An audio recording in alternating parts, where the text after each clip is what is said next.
During the 7th and 8th centuries AD, a powerful new faith was about to change the world, the faith of Islam. Its followers launched a conquest not only by the sword, but with the power of ideas. 200 years after the death of Muhammad, his message and the new Arab Empire were transforming 3 continents.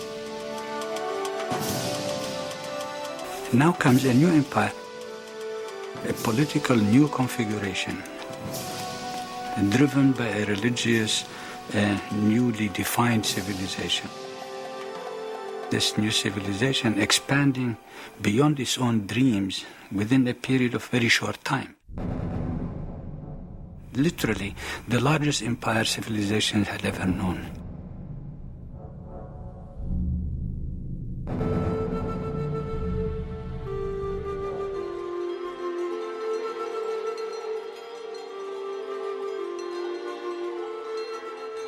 The Arabic word for conquest, fatu, literally means openings. Islam sowed the seeds of its faith to the 4 winds, and a world of opportunities opened before it. But the vast empire's spiritual core remained at its birthplace, the holy city of Mecca.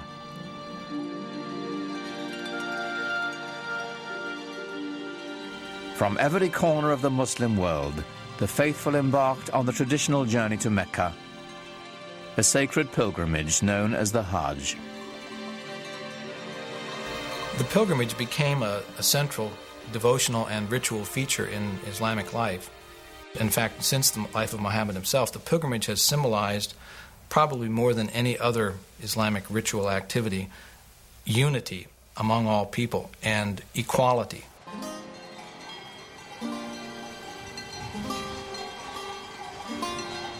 The Hajj set humanity in motion. For the first time since the reign of Alexander the Great, cultures and caravans now flowed freely. Borders closed for 1,000 years opened. Both ideas and goods went back and forth over incredible distances. Since every Muslim is enjoined once in his life to visit Mecca, it means that there were caravans carrying goods and pilgrims and ideas and people. And they all met together in Mecca once a year, and then things would radiate back home. So if there was an invention that was discovered in Samarkand, it could be within the year that it would be known in Cordova. Where pilgrims trod, traders soon followed. Muhammad himself had been a man of commerce, and now the spread of his message brought with it the spread of trade and the Islamic way of life. Trade was incredibly important in the Islamic world simply because of its geographical position. It was, and still is, between West, what we call the West, and what people always called the East. So it was a natural land bridge connecting China to Europe.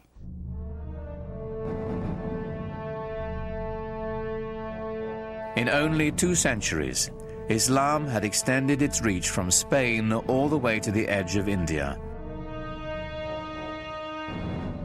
It took nearly a year to travel from one end of the Arab Empire to the other.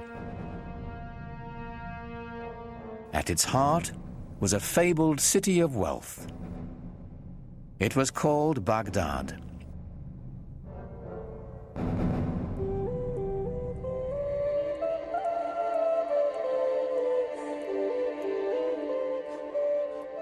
The palaces of ancient Baghdad have been lost over the centuries, but in its glory, it rivaled ancient Athens or Rome. It was a magnificent architectural achievement, the pride of Islam in a new age. One visitor left this account. All the exquisite neighborhoods covered with parks, gardens, villas, and beautiful promenades are filled with bazaars and finely built mosques and baths. They stretch for miles on both sides of the glittering river. But what made this the greatest city of its time was more than just what met the eye. It was the company it kept. Scholars made Baghdad the jewel of the world. Certainly from the 8th century on, Baghdad was the center of learning in the Islamic world, and all major innovations either came from Baghdad or quickly came to Baghdad because the best people came to Baghdad, the best thinkers, the best philosophers, the best artists. They came in search of answers to pragmatic questions. The empire's meteoric growth had left its new leaders overwhelmed. They had staggering engineering and logistical problems to contend with. Solving them would take the greatest minds of the day. Under the new empire now, you are responsible for public hygiene, you are responsible for the marketplace, you are responsible for goods being sold in the marketplace.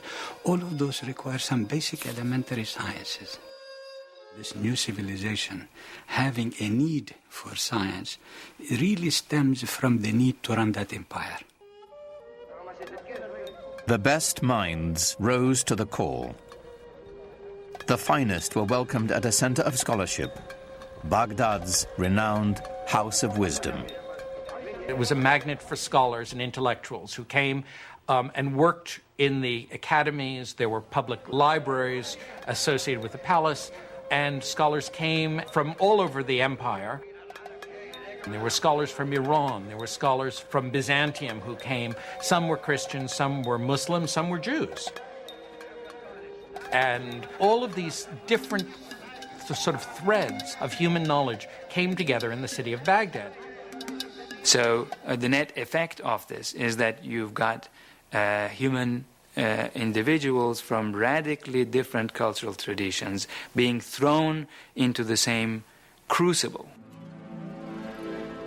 The challenge that greeted these scholars was daunting. The great works of the ancients had to be transformed into a wholly new body of knowledge.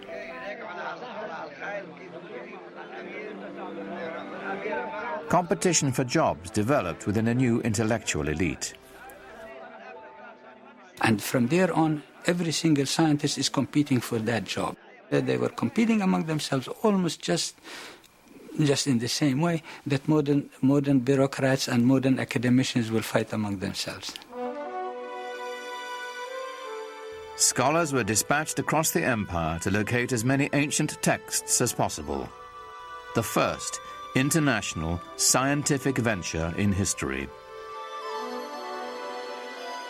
Unlike their Christian counterparts, Muslim thinkers saw no insurmountable contradiction between their faith and the laws governing the natural world. So they embraced Aristotle and Plato, writers the Christian church considered blasphemous. So this is the time when we begin to see scientists, bureaucrats, what have you, going and seeking from whatever civilization that had any sciences before, be it the Greek, be it the Indian, being the Persian, and so on. From the Hindus came mathematical concepts that guide us today. It was the scholars of the House of Wisdom who developed the system of Arabic numerals, still in use.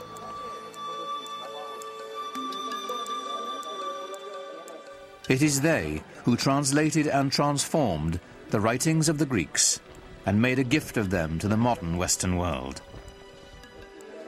The Renaissance had its beginnings in Baghdad. They managed to assimilate quite a lot of the rich legacy of the Hellenistic world, translated into Arabic initially, which was then made available to all other participants in the new Islamic civilization. Arabic emerges as the language of learning throughout the region. This is a very significant development in human intellectual history. Having amassed the knowledge, the Muslims now began to challenge it. This was perhaps their most important contribution. The scientific process was born. They wanted to know why a very intelligent Greek scientist whose text they were just admiring and they were verifying it. Why would he make a mistake in the first place?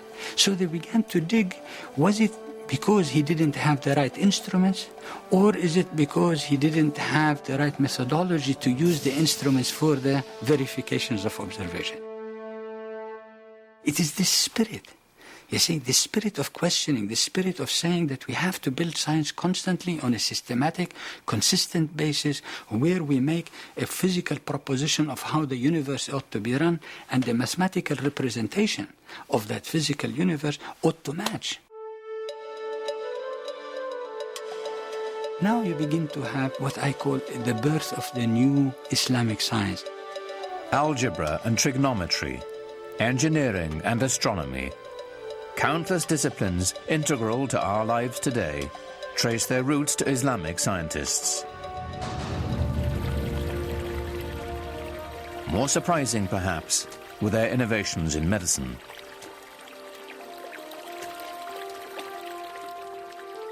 At a time when Europeans were praying to the bones of their saints to cure their illnesses, Muslim physicians developed an innovative theory that disease was transmitted through tiny airborne organisms, the precursor to the study of germs.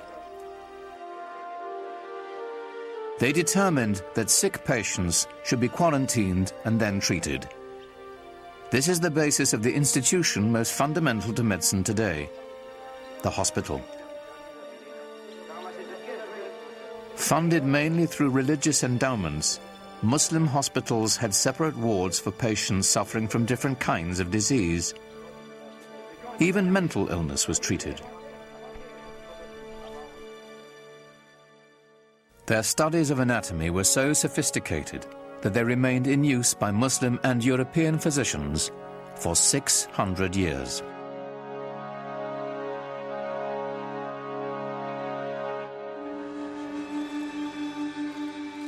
Muslim scientists were especially intrigued by light, lenses, and the physiology of the human eye. The father of optics was a Muslim named Ibn al-Haytham. His work with lenses eventually led to the invention of the modern camera. He produced the first treatise that ventured to explain how the eye actually sees.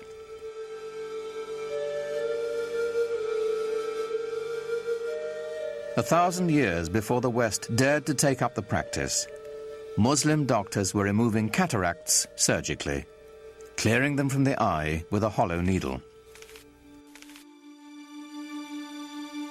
But for all this knowledge to transform and illuminate an empire, it had to be copied and shared across 100 different cities in the Islamic world. For this, there was a new invention, one that is still fundamental to learning and knowledge today: paper. Around the year 700, 750, when Muslim armies reached Central Asia, they encountered paper for the first time. And very quickly, the Muslim bureaucracy started using paper. You find that, within 50 years it's in Syria, and then a few years after that it's in Egypt, and then it's in North Africa, and then it's in Sicily, and then it's in Spain. And that's where Europe learned to make paper from. They learned to make it from the Arabs. We begin to have people with family names like papermaker. So in other words, not only that paper was available, it must have become a very, very widespread industry. And hence, the acquisition of books must have also become very easy. With the wide use of books and paper, hundreds of scribes, some of whom were women, were kept busy transcribing the translations and new writings of the Baghdad scholars. All of this knowledge that's being acquired from the Greeks and from the Indians and from Central Asia and stuff is all being written down in books on paper, and that these books are being copied and recopied and sent around. We know, for example, that there was a street of booksellers with more than 100 shops, each one with paper and books for sale. And this is a time when, in Europe, a monastery would be lucky if it had 5 or 10 books. While the monks of the West were hoarding their wisdom on scraps of expensive parchment, paper enabled Islamic civilization to spread its newfound knowledge far and wide, creating a single community linking 3 continents.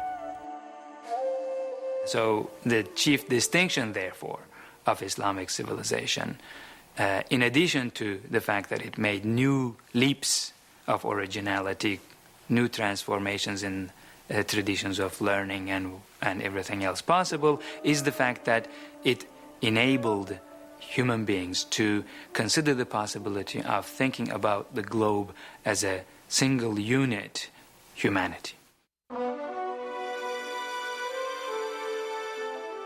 In all the broad empire, there was one place the Christian world could experience the lifestyle Muslims now took for granted: southern Spain.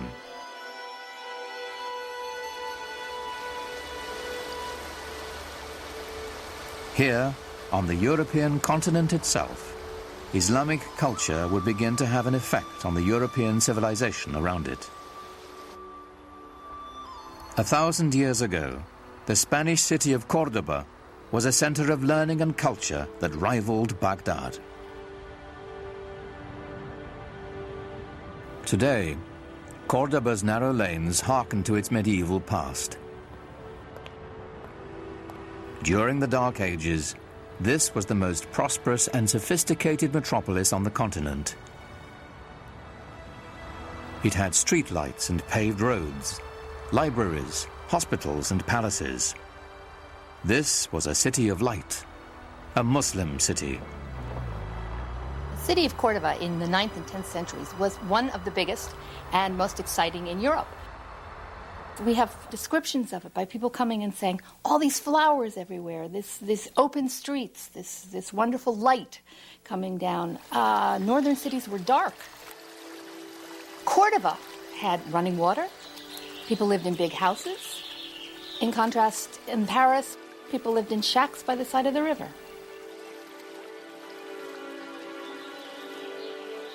The glory of medieval Cordoba is here, in what is now the great Roman Catholic Cathedral in the middle of town. But the Cordoba Cathedral of today began its life as a mosque, one of the grandest of the Islamic Empire. The Great Mosque in Cordoba was simply the biggest mosque in the biggest city in southern Europe. When you climb up into the church tower, which used to be a minaret, you look out over this expanse of roof, it's quite amazing to see this cathedral, complete with flying buttresses, popping up out of the middle of this massive mosque.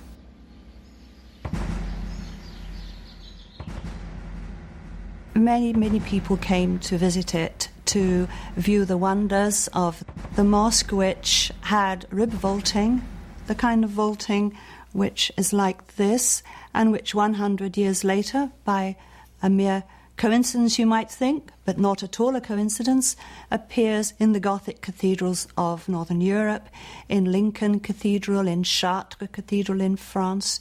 Where does that come from? Obviously influenced by the great Mosque of Cordoba in the south of Spain. For the occasional European Christian traveler, Cordoba was their one opportunity to glimpse the Islamic world. What they saw was shocking. Most of Europe at that time languished in poverty and squalor. Cordoba was a pageant of prosperity and enlightenment. In the 10th century, there was a Saxon nun with the unpronounceable name of Hrotswitha, who called medieval Cordoba the ornament of the world. She was very, very taken with the place. And there you are, she's a Christian nun.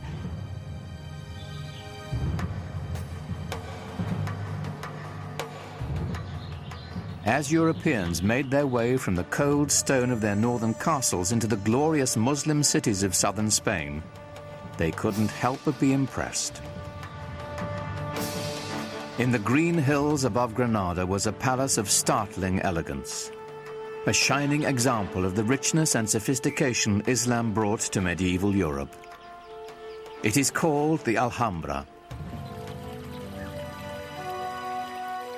The Alhambra is perhaps the most famous example of Islamic architecture to most Westerners. It is the best remaining example of what a medieval Muslim palace would have looked like.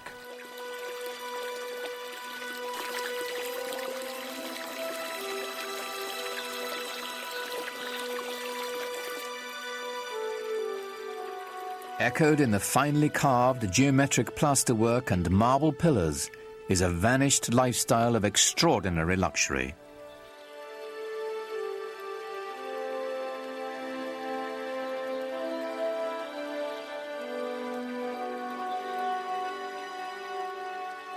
The Alhambra reveals the pinnacle of Islamic culture and urbanity.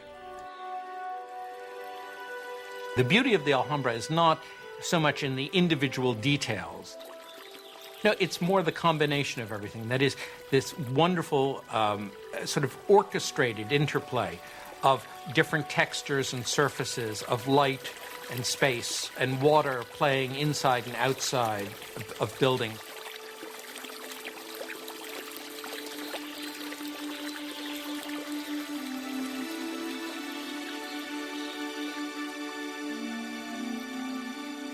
It's almost like a symphony of different elements that are very carefully brought together to provide exquisite enjoyment.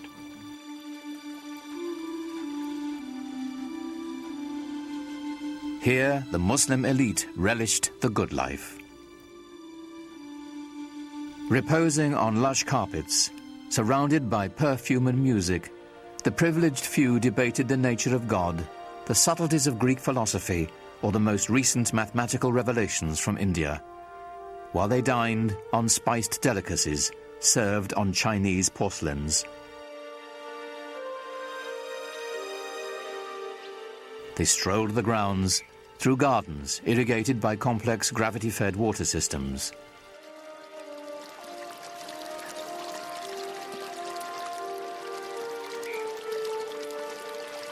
How far Muhammad's followers had come from the life of desert nomads. How distant they felt from the rest of the European continent they now shared. Christian Europe, due north, was struggling on through the Dark Ages.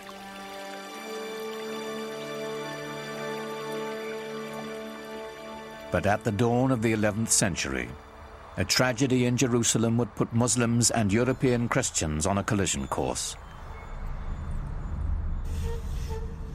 Jerusalem was ruled by an Egyptian caliph, an infamous man named Al-Hakim. Al-Hakim was certainly a deviation from the norm. Clinically speaking, I suppose today we'd regard him as a madman, as someone who was simply insane. For 200 years, Christian holy places in Jerusalem had been respected and protected by Muslim rulers. In 1009, the Egyptian ruler Al-Hakim broke with that tradition. He ordered the holiest church in Christendom destroyed. And horror of horrors, he burnt down the Church of the Holy Sepulchre in Jerusalem. Now, nobody knows quite why he did it, and you can have your own theories about it, but the fact of the matter was that that sent shivers of terror and anxiety through Christendom. In a way, of course, Al-Hakim was the one exception that proved the rule for Christians that Christians had been speaking of for centuries, of Muslims as intolerant, mad, slavering heretics who simply could not be expected to abide by the rules of civilized human beings.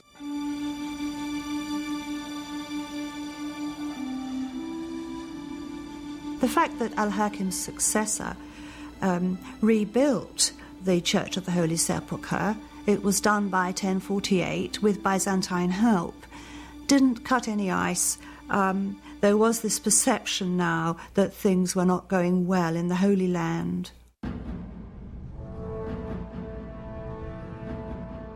In Europe, anti-Muslim sentiment simmered. By 1095, it reached the boiling point. Pope Urban II spent most of that year traveling through France, imploring his feudal lords to unite in a campaign of bloodshed. Hasten to exterminate this vile race from the lands of your Eastern brethren, the Pope demanded. Jerusalem is the navel of the world. She cries out to be liberated. Christ himself commands it. So we've got a merging or a coming together of military service and religion, which served the purposes, if you like, of a pope who in 1095 made his famous call to crusade to rescue the endangered holy places in the East, and in particular Jerusalem.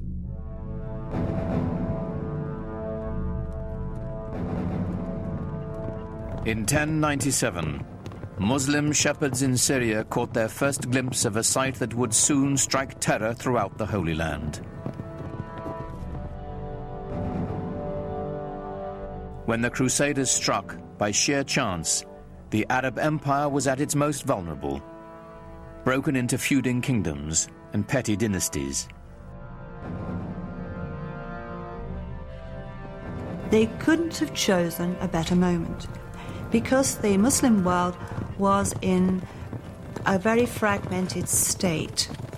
The great rulers of the time had died, and into that power vacuum there came this most unexpected enemy, the Crusaders from Western Europe. Who would have thought that a new enemy would come to the Islamic world from that unexpected quarter? It was completely unprecedented. It was a real surprise. The Muslims didn't really know who they were. They thought they were just another lot of Byzantines who were coming, as usual, to be a nuisance and fight on the borders. They had no idea that there was this extraordinary surge of religious fervour and fanaticism coming from Western Europe, and that the aim of this group was Jerusalem.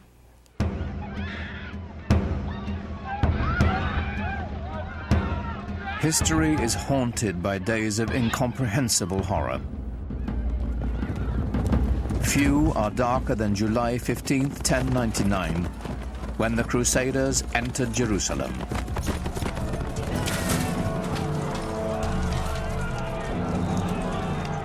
The massacre must have been terrible. The fear, the fleeing of the population. It must have been horrendous.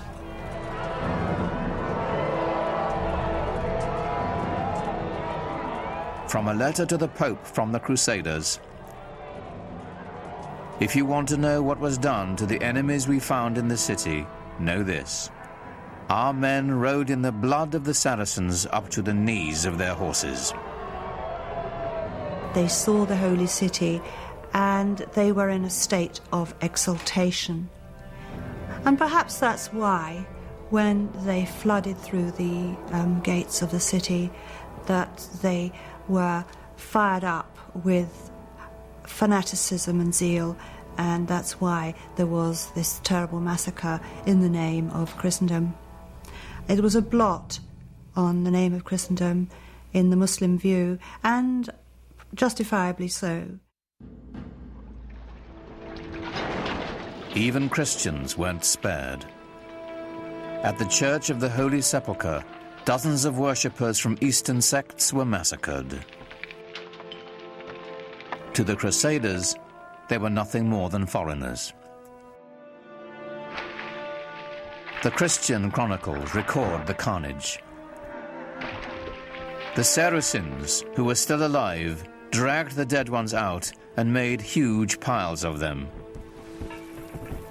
Such a slaughter of pagans no one has ever seen or heard of. The pyres they made were like pyramids. They shocked the Muslim world when they came. There are a number of extremely moving lamentations in poetry which date from that period. And the Arab poets of the time talk about the feelings of anguish and terror which the Crusaders, or the Franks as they're called in the Arab sources, caused the local people, the old women, the young girls, those who are cloistered away in their houses are trembling with fear. The whole imagery is that of the rape of their land and the terrible impurities caused by these barbarian infidels coming into their sacred space. We have mingled blood with flowing tears, and there is no room left in us for pity. To shed tears is man's worst weapon when the swords stir up the embers of war. When blood has been spilt, when sweet girls must hide their lovely faces in their hands for shame.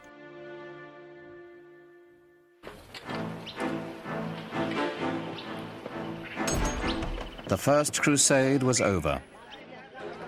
Of the 100,000 men who began the campaign, most would eventually return to Europe, having had only a glimpse of Muslim life. The job of occupying Jerusalem and the surrounding countryside fell to the 20,000 who remained, indefinitely.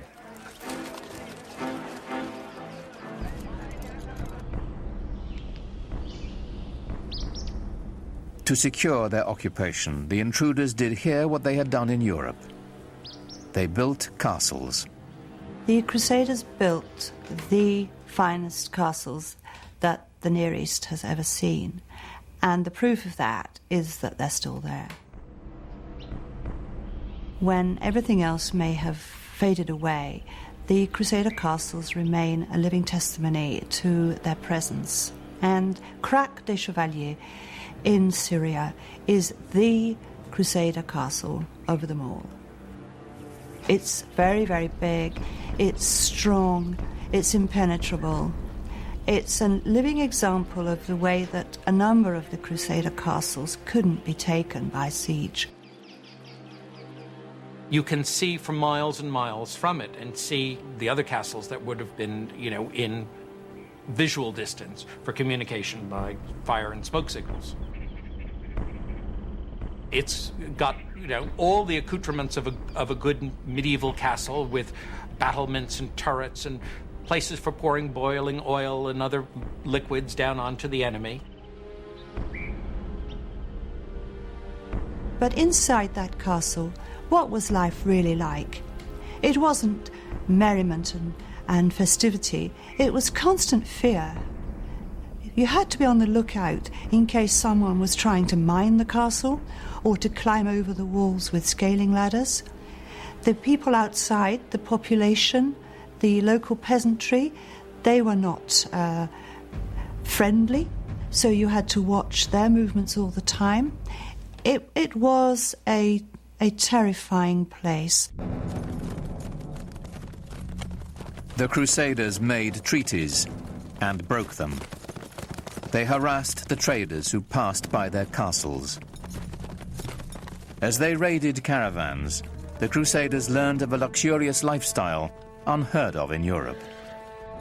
Well, materially, the Crusaders were just blown away by what they found in the Middle East, and they took a lot of it back with them. Inlaid metalwork, textiles, silks, things like that they had just never seen in such quantities before. The good life.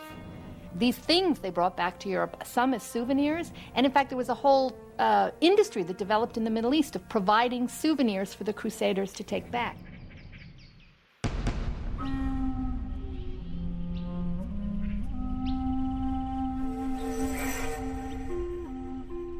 It is perhaps a Western bias to imagine the Crusaders were a decisive force in world events, devastating to the Islamic culture and trade.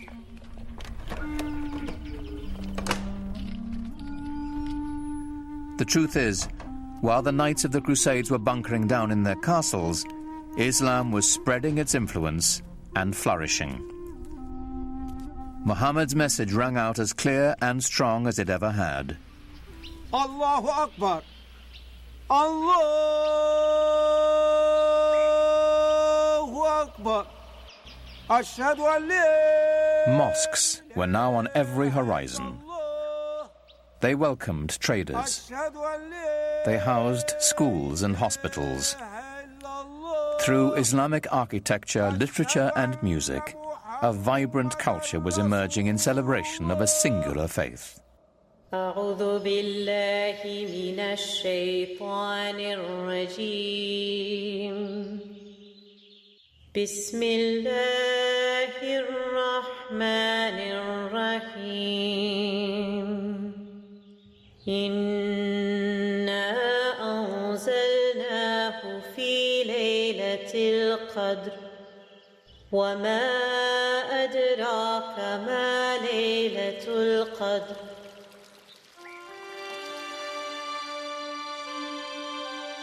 Faith had launched an empire. Culture was now enlivening it. But ultimately, what united it was trade. For the Muslims, trade, like science, brought innovation. Business was expedited by a revolutionary concept called the sak, a cheque that could be written in Spain and cashed in India. Writing a check assumes that someone's going to honor it and cash it at the other end, and that if you give the money or you have the money in one place, that someone will say, I have access to that somewhere else. So this implies that you have some kind of central bank or central loan organization who's going to be good for the money. So it frees up your ability to travel. It frees up commerce because, again, the money doesn't have to be moved from Samarkand back to Cordova in order to go back the other way the next year, so that you can base it all on trust and faith. And Muslims became some of the greatest merchants of Middle Ages. And the greatest craftsmen as well. From the Persians, Muslim blacksmiths learned how to fold steel to give it strength and flexibility. The swords made in Toledo and Damascus had no equal in the world.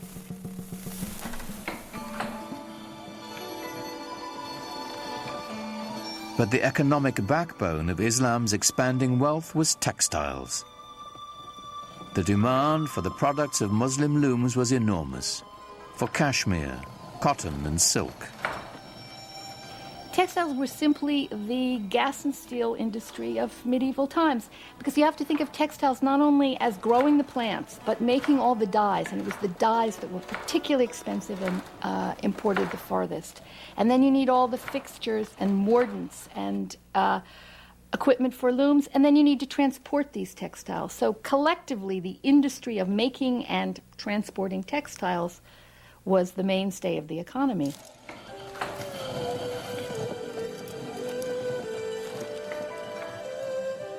While Europeans settled for coarse woolen and linen garments, Muslims wore brocaded fabrics of organdie, damask and taffeta, words that came into the English language from Arabic and Persian. The fabrics that were produced in the Islamic world were among the finest ever produced. And they were made of not only plain linen or cotton, but also very, very fancy silks, cloth of gold where silk thread is wrapped with gold, and with very, very complicated patterns. These complex patterns were coveted by wealthy Europeans and the church as well. When the Christians needed a cloth worthy of wrapping the bones of their saints, the choice was obvious. They looked to a Muslim loom.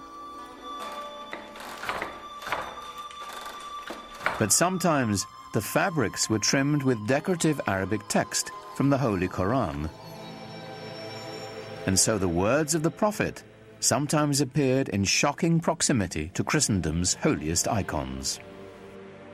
It is not unusual to find in Italian Renaissance paintings, for example, to find paintings of the Virgin wearing a robe of very fancy patterned cloth, and precious silks embroidered with gold or woven with gold designs. Sometimes they would say things with an Arabic inscription on it, which says, "There is no God but God, Muhammad is his prophet," in Arabic.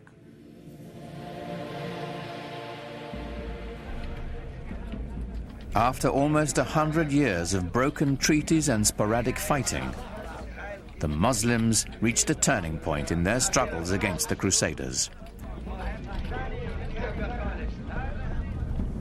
It came in the person of one of Islam's most celebrated figures. His name was Salah ud-Din, but the West would remember him and come to revere him as Saladin.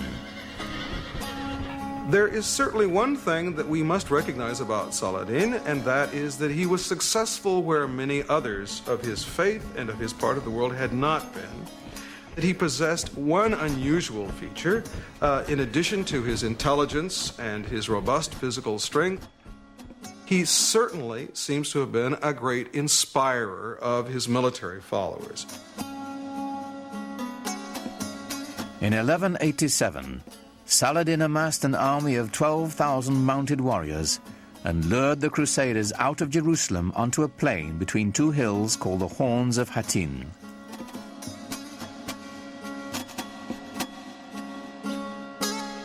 On the evening of July 3rd, after a long march, the Crusaders camped on a barren hillside.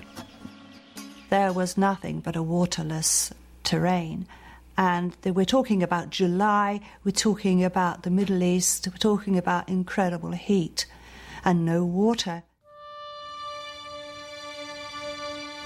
As dawn approached, Saladin's men set fire to the tall grass, and a strong wind carried the flames into the Christian encampment. And very soon they found themselves surrounded, as in the Muslim tactic, by their enemy. And panic set in.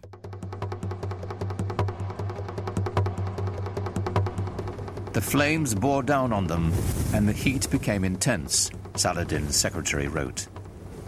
The people of the Trinity were consumed by the fire of flames, the fire of thirst, and the fire of arrows. The army of the Crusaders was totally decimated. The victory at Hattin was a real turning point for Saladin. It meant that he could then proceed to take Jerusalem later on that year. 3 months later, Saladin entered Jerusalem. For the first time in almost a century, the call to prayer floated over the holy city once again. Allahu Akbar. Ashhadu an la ilaha illallah. Ashhadu an la. And yet, remarkably, Saladin leveled no retaliation against Christians or their holy places. In the Church of the Holy Sepulchre, Mass was celebrated as usual. Saladin also decreed that Christians who wished to could leave the city with their property. Those who chose to stay would be allowed to worship freely. When his reputation reached Western Europe of the way he had behaved in Jerusalem over the conquest, he gradually became the most famous Muslim of all time. Saladin's victory did not put an end to Western aspirations in the Near East. Other crusades would follow, though, as with the first, they would hardly have an impact on the larger Islamic culture. The Crusaders would eventually be driven from their citadels along the coast and return to Europe. Their only lasting legacy, a few abandoned castles. But the returning Crusaders found themselves changed by their contact with Islamic culture. The long-term impact on European life would be profound. They were just amazed by the material culture that they found there. I mean, the quality of the merchandise, the quality of the goods was far better than anything they could find at home, and they brought it home with them. They came back, for example, with a taste for highly spiced food. They imported pepper and cinnamon and other Oriental spices because their taste buds had been whetted by a different cuisine. We know that they found out the delights of using soap when they were in the Middle East, and it would appear that that caught on back in Europe. After the Crusades, many Europeans were far more open to the ideas of what was going on to the East, what was happening in other parts of the world. They simply couldn't be as insular as before. Lots of people were open to, well, what's out there? Let's explore this. Let's see this. New intellectual thoughts. Let's see what these people are writing. Let's learn languages. This is when people start to learn Arabic slowly in the West. As the barrier of language dissolved, ideas born in the great Muslim cities began to filter into Europe, ideas that would forever change Western thought. The great Italian theologian Thomas Aquinas used the writings of the Muslim philosopher Averroes to justify the clear separation of faith and reason, a Muslim ideal that formed the basis of all scientific inquiry, and led to the European Renaissance. Averroes himself appears in Raphael's classic Renaissance painting of great Western thinkers. Here, alongside Plato and Aristotle, stands a vivid reminder of the debt the world owes Islam. The scope of Islamic civilization has now reached levels which certainly were not accomplished by any other civilization, known civilization of the world. It actually unified parts of our globe in ways that had not been witnessed before. But this golden age of Islam was not to last.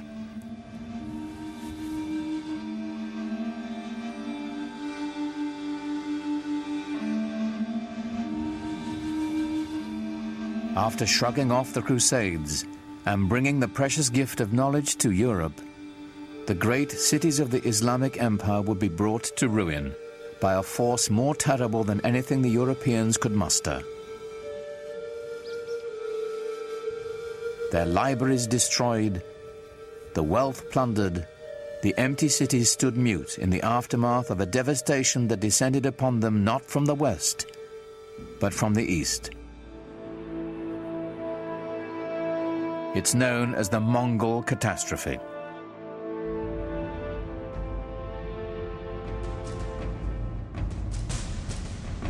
The Mongols were Turco-Mongolian nomads from the steppes of Central Asia. In the 13th century, they rampaged across much of Eurasia between the Ukraine and China. It wasn't long before they entered Islamic Persia.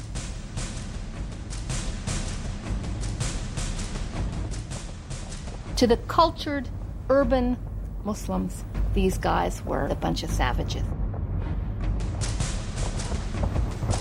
When you entered the Mongol army, you came with yourself and 3 horses, and you lived off the horses. First you drank their blood, and then when you moved far enough away, you killed them, you slaughtered them, and you ate their meat.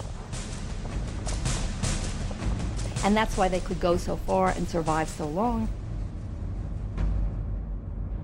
Terror was the Mongols' principal tactic.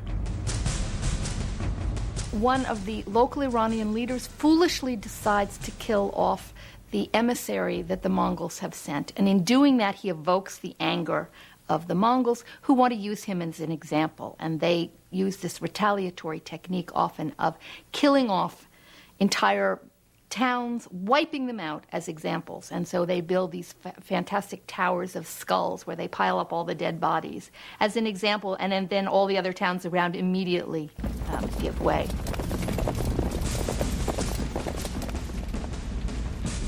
City after city fell before them.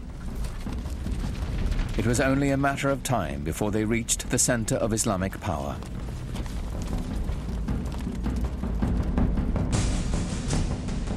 On February the 10th, 1258, the Mongols took Baghdad.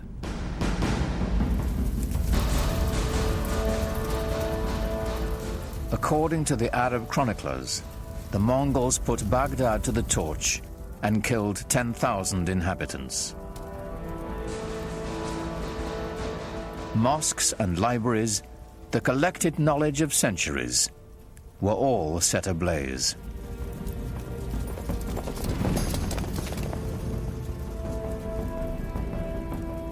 Within less than 50 years, the Mongols seized the heart of the Islamic Empire from the Arabs.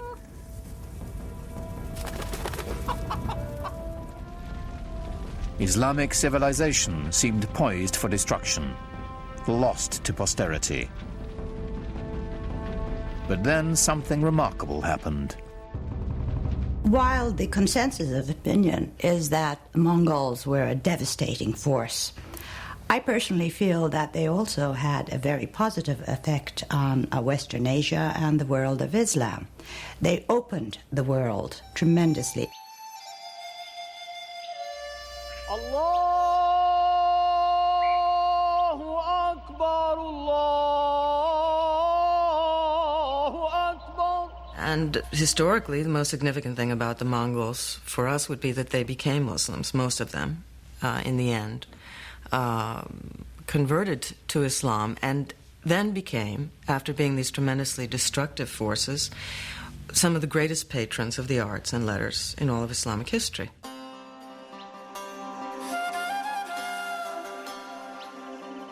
The conversion and its lasting effect was extraordinary. Within a decade, the Mongols had gone from building towers of human heads to building mosques glorifying God.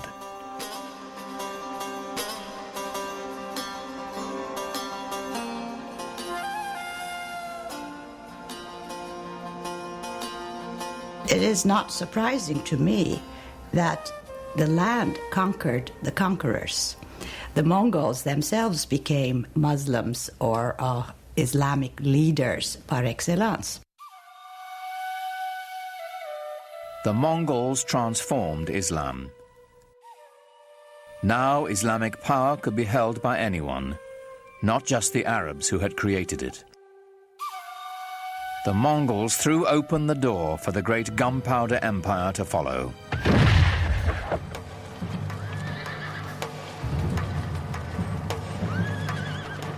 The empire of the Ottoman Turks.